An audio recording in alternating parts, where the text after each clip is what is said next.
بسم الله الرحمن الرحيم الحمد لله والصلاة والسلام على رسول الله وعلى آله وأصحابه أجمعين. محترم مسلمانانو، زنن ستاسو مخته د یو دروند پیغام سره راغلی یم، د صداقت، خیرخواهی او دیانت په روحیه سره. موږ ټول پوهیږو چې امارت اسلامي د الله تعالی د هغه لوی نعمتو څخه یو نعمت دی.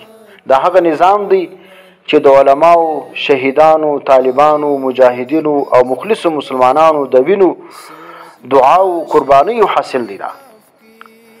دا د شریعت د نفاذ لپاره یو الهي نصرت دی او موږ ټول د دې نظام حفاظت خپل دینی وجیبه ګڼو. خو دا هم راته نسي هېرېدلی چې د شریعت اصل عدل دی، مشوره ده، نصیحت دی او د علماو عزت دی. همدا اوس شیخ عبدالسمیع غزنوي حفظه الله یو مخلصه، حقګو او په دین پوه عالم په زندان کې اچول سوی دی، ځکه چې یو څه حق خبرې کړي دي. په هغو خبرو کې یو خبر دا ده چې کفارو ته د ذمي حیثیت ورکول سي، لکه څنګه چې شریعت وایي. او دا رقم د ښځو تعلیم دا فرض دی، په کار دی چې پر دې باندې پابندي ونه لګول سي. او دریم دا مسله ده چې افغانیت نه بلکې اسلامي وحدت دی هدف وي. او بل دا دی چې د حق او باطل ترمنځ سرحدونه د ایمان او کفر پر اساس وي، نه د قومیت پر بنیاد باندې. دا سرحدونو دا نشته په اسلام کې. ګوره خلافتونه وګوره، خلافت عثماني وګوره، د هغه ځای څخه پر دې ټولو علاقو باندې چې هغه د خلافت قایم ولو. دا رقم خلافت عباسي وګوره، دا رقم خلافت راشده وګوره. د هغو ګرد یو بادشاه بولو، یوه جنډۍ بیوله او یو امیر بیولو. دا ګور د علاقو هغه یو به حکمران ولو.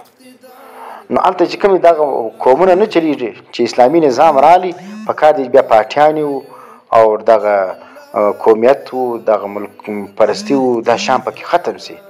دا نسته چې د افغانۍ دی، دا پاکستاني دی، دا ایرانی دی، بس ټول مسلمانان سرونه دي، ځکه دا داسې نظام دی چې دې له هر څوک راکلی سي. په کار دی چې په دې نظام کې هغه خپل حصه واچي او هغه ځای نظام والا چې کوم دی د هغو فریضه دا ده چې د هغو دپاره چې کوم دی هغه یو ترتیب برابر کړي.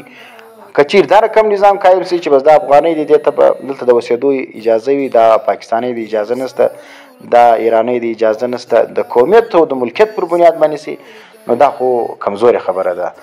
دا د قرآن او سنت او د اجماع د امت او د دې ټولو سره دا متصادم خبره ده چې اسلامي نظام رالی او امیر المؤمنین سلو، نو بیا به کار دی چې دا خبرې ختم سي چې دا افغانۍ دی، دا پاکستاني دی، دا ایرانی دی، دا امریکایي دی. دا شام په اسلام کې نشته، دا سرحدونه مرحدونه په اسلام کې نشته. یو د اسلام او د کفر سرحد سره سته، د مسلمان سره سرحد نشته. نو د شیخ غزنوي دا خبرې د کتاب او سنت او د علماو د اجماع مطابق دي. دا بغاوت نه دی، دا فساد نه دی، دا افراط نه دی. اوس چې کوم صیفیان یا بریلمیان د ده دې خبرو ته اصل تنازع پر نظریه د دیوبندیت او د عقیده توحید باندې ورسره جګړه ده، د دوی پر بدعات او پر خرافات باندې غرض کوي، دي اصل هلته خوښ شوي دي. د اوس دا خبرو ته دا نه ورکوي، ځکه د امارت په صف کې نفوذ ډېر لري. نو ځکه دا رقم علما حق پرسته، کله وایي دا باغیان دي، کله وایي دا نظام ړنګوي، کله وایي دا فساد کوي، کله وایي دا داعش دی، کله وایي دا وهابي دی.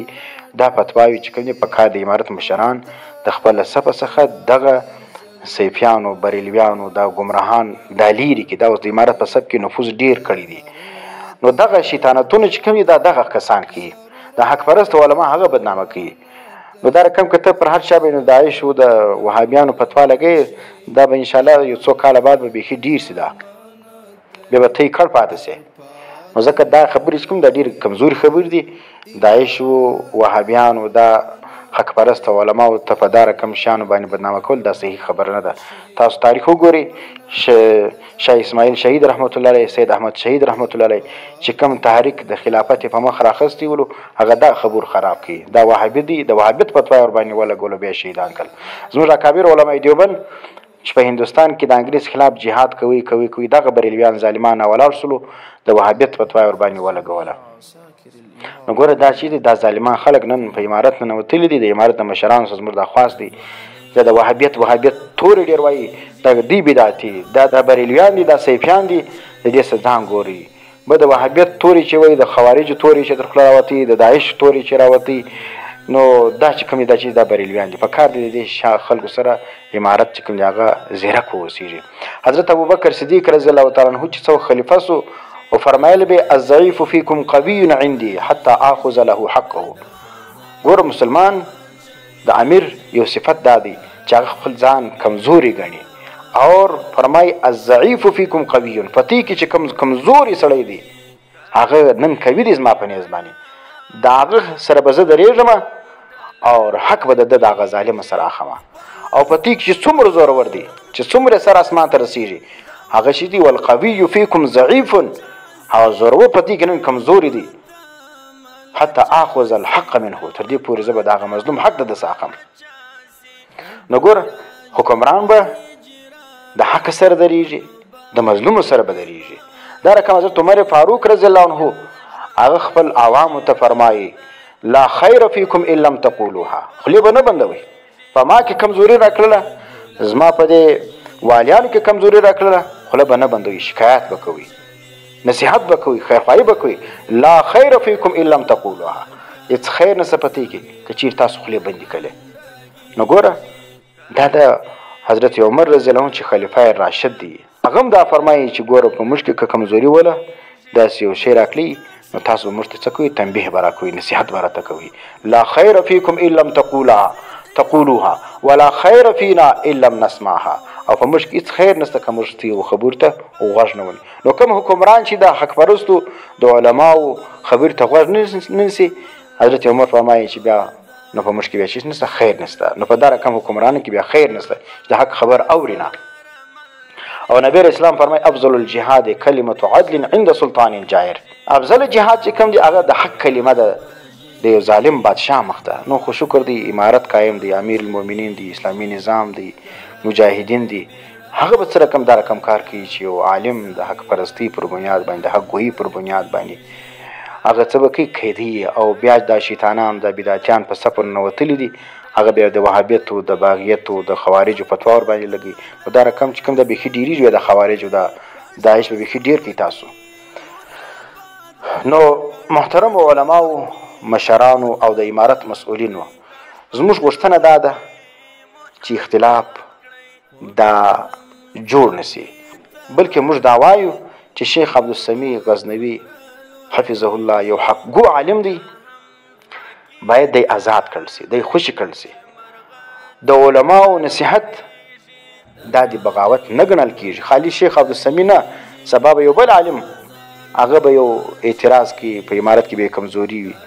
نو په کار دی چې د حق پرستو علماو دا نصیحت دا بغاوت ونه ګڼل سي. او چې کم کسان پر دا رقم علماو باندې د وهابیت او د داعشت فتواوې لګي دا رقم خلکو څخه دی هغه خبردار اوسیږي د دا خلکو په شیطانت باندې رانسي. دا خلک چې کوم دی هغه شیطانتونه کوي د علما سره جنګي د امارت خرابوي. دا کسان چې د وهابیت فتواوې لګي دا امارت خرابوي او هغه کسان چې د امارت له فکري اصلونو سره وفادار نه ولو لکه دا سیفیانو بریلیانو دا ګیلانیان دا په جمهوریت کې ناسلو دا د انګریزانو خادمان ولو لیکن هغه خلک نن په امارت ننوتلي دي پر لوی لوی منصبو ناست دي او ښه په ارامه باندې په موټران کې ګرځي او خپل هغه بدعات او خرافات هغه ښه علل اعلان کوي څوک غږ نه ورته کوي. لیکن بل طرف ته تبلیغ جماعت خلاف دا خلک شیطانتونه کوي. د امارت مسؤلین خطا باسي پر تبلیغ باندې پابندي په بعضو علاقو کې په افغانستان کې لګېدلې ده. نو که دا رقم ترتیب روان ولو د شیطانتونو د بریلویان د ولو نو تبلیغیان به منع کړل سي په افغانستان کې او دا رقم چې کوم دی هغه بیا علماء حق به خبرې هم نه کوي. که چا خبره کوله هغه به وهابي و داعش په جرم باندې چې کوم دی هغه قیدان کېږي زندان کېږي به او دا رقم چې کوم دی هغه به د هر عالم خوله بندول کېږي. نو دا ښه رویه نه ده. په کار دی چې د دغه فتنې خلاف شي. امارت کې دننه سوي دي د سیفیان او بریلویان بدعتیان د دې خلاف چې کوم دی هغه امارت خپل سخت اپریشن وکړي دا د خپل صفه څخه لرې کړي. امام احمد ابن حنبل رحمت الله علیه خو زنداني سو خو د خلکو د عقایدو بدلول یې قبول نه کړل. نو ګوره دا د عالم فریضه ده چې هغه به حق خبره نه پرېږدي، جیل ځي لیکن حق خبره به نه پرېږدي. د خلکو عقاید خرابېدل دی نه غواړي. دا رقم امام ابو حنیفه رحمت الله علیه چې موږ د چا مقلدین یو، هغه هم زنداني سو خو د ظالم قاضي منصب رد کړي. او دا رقم امام مالک رحمت الله علیه ته د مدینې حاکم کوړې ولګولې، خو لیکن هغه د حق خبرې نه پرېښولې.